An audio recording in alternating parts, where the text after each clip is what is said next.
What's going on, guys, and welcome to my scale and balance tutorial. This one was suggested by a lot of people, so I'm just going to go ahead and show you guys how to get this done. It's just simple scaling and in the graph editor, and then manual positioning with the bounce. So let's go ahead and do our raw composition. I'll show you guys how I do it.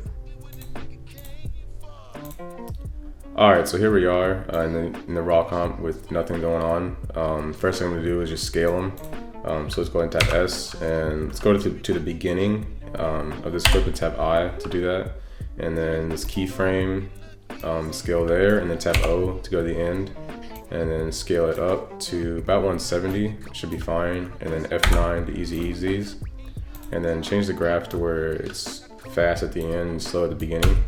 And a little tip, hold shift to make sure that the bottom one stays flat, because if you don't, you might do a little off.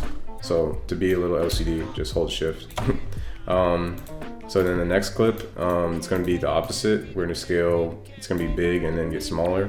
So let's tap S and go to the end and keyframe it there. And then I to go to the beginning and scale it up really high. This one's gonna be like 275 or something. Let's try that. F9, and then the other way where it's gonna be fast at the beginning and slow at the end. Okay, so let's go ahead and check our scale, see what that looks like. Okay, I think the second one needs to be a little bit faster. So I'm just gonna squeeze this a little bit more. Okay, that'll be fine for now. Next thing I'm gonna do is add the bounce. And to do that, I'm just gonna tap P and separate the dimensions. You don't have to do that if you don't want to. I just like that because it's a little cleaner. But right click and then click separate dimensions, and then let's go to the beginning and keyframe the Y position. And you take the keyframe, scoot it down like 20 or so frames, and then let's start doing our bounce. Just go up with one keyframe and then go down a couple frames and move it down and go over again, and then move it up but a little less than the other one. Now you can see that the scale, as it's the clip's getting smaller and the positioning is still like moving the clip, it's a little off right there. So let's go ahead and add motion tile on and mirror the edges, and then just bring these numbers up some. Around 200 is usually fine. And then let's go ahead and ease all these keyframes. And let's check it out, see what we have so far. Okay, it's a little too strong at the very beginning. So let's make this one a little bit shorter, and this one as well. Okay.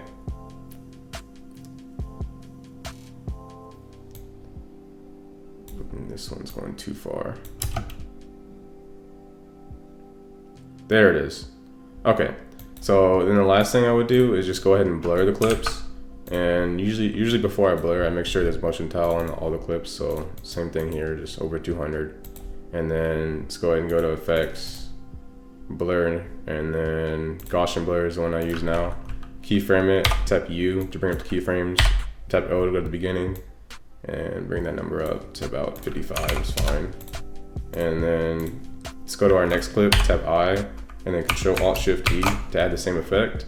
Hit the keyframe button, and then U, scoot this one down and blur it in, put 55, same thing. All right, let's take a look.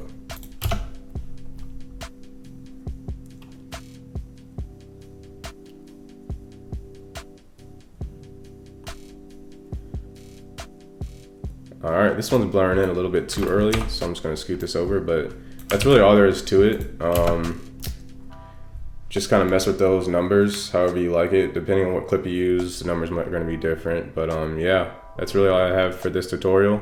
Leave a like if you guys enjoyed, and leave some suggestions if you have any. And I'll see you guys next week.